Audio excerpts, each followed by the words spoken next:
work on this. It's now my pleasure to represent not only someone who has come to Congress and fired up about the issues that are going on, but has become my co-chair on this regulatory working group and bringing forth, I believe, a lot of things that need to be brought forward in a fresh perspective from Florida. And it is my pleasure now to yield 5 minutes to the gentleman from Florida, Mr. Yoho. I thank my good friend from Georgia for yielding, and I appreciate the comments. I'd like to title this talk, Burdensome Regulations, the Dysfunctional Government Tax. More than $14,000 every year. $14,000 every year. That's what the average American family loses out on because of federal regulations, either in taxes or lower wages, because their employers are carrying that burden. How do we even get all these regulations? More than 6,000 regulations just this year. It happens when the executive branch goes around Congress to create their own policies. Some people call this legislation through regulation. I call it the dysfunctional government tax. It's the $40 a day every American has to pay because of the executive branch won't go through Congress. It won't work with those of us who are here tonight because we were sent here by the people. In more places in my district, you could take your spouse out for a nice dinner for $40. A person could fill up their gas tank in a minivan for about $40, or you could take your children to a matinee movie on the weekends for $40.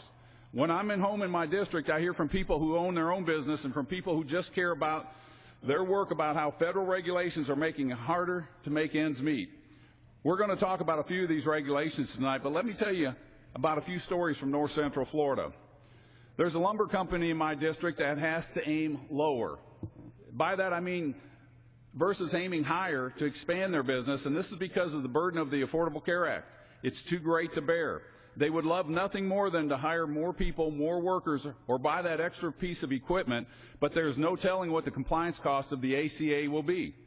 Not only that these poor folks are subject to the rules and perhaps fines based on the discretion or interpretation of whatever inspector happens upon them that day. There is no certainty, and I think that's one of the biggest roles that we have to do, is create certainty in the environment of the workplace so that businesses can go forward and expand their businesses. To create a stable economy, we need a stable environment for businesses to work in. The over-regulations we've seen in recent years creates neither.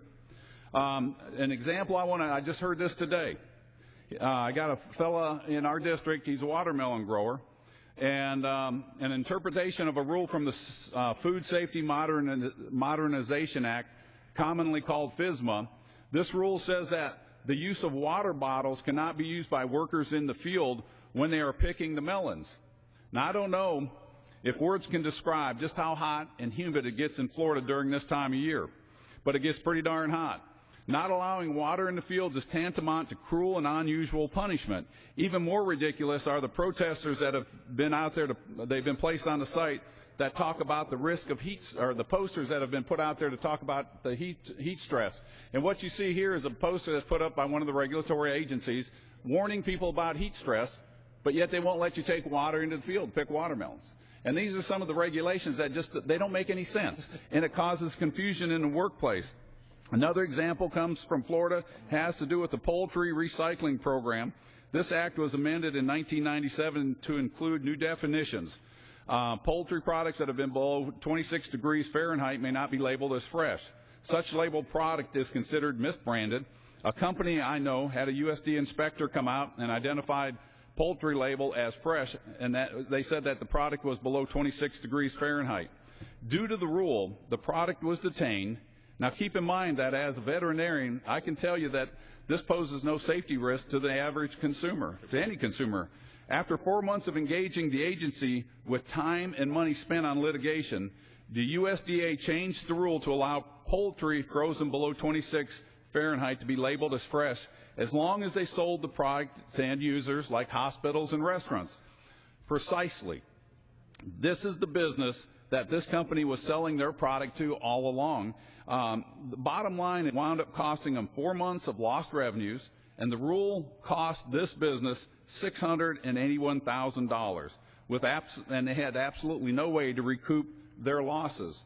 These things have got to change because they wind up stifling the entrepreneur. And what we have is a regulatory agencies that start out to make the public safer, whether on the job or on the highway or the foods we eat. And it's a good thing. But what happens is they often overstep their authority, and often it is the interpretation of that rule by the inspector that gets the misinterpretation, and the end result is the owner gets fined and sometimes has to shut down until the situation gets resolved. Yes, we want safer workplaces, safer highways, cleaner air and water, but we shouldn't impede the very people trying to create jobs. Our government agencies should be a facilitator to our businesses, not a debilitator to these businesses. After all, with the lack of the extra regulations up to this point in our history, I think it's worked pretty good. That we shouldn't overstep that boundary, and we need to have common sense regulations, and I yield back the remainder of my time. Thank you, sir. Well, I appreciate the gentleman from Florida's comments. It is amazing some of the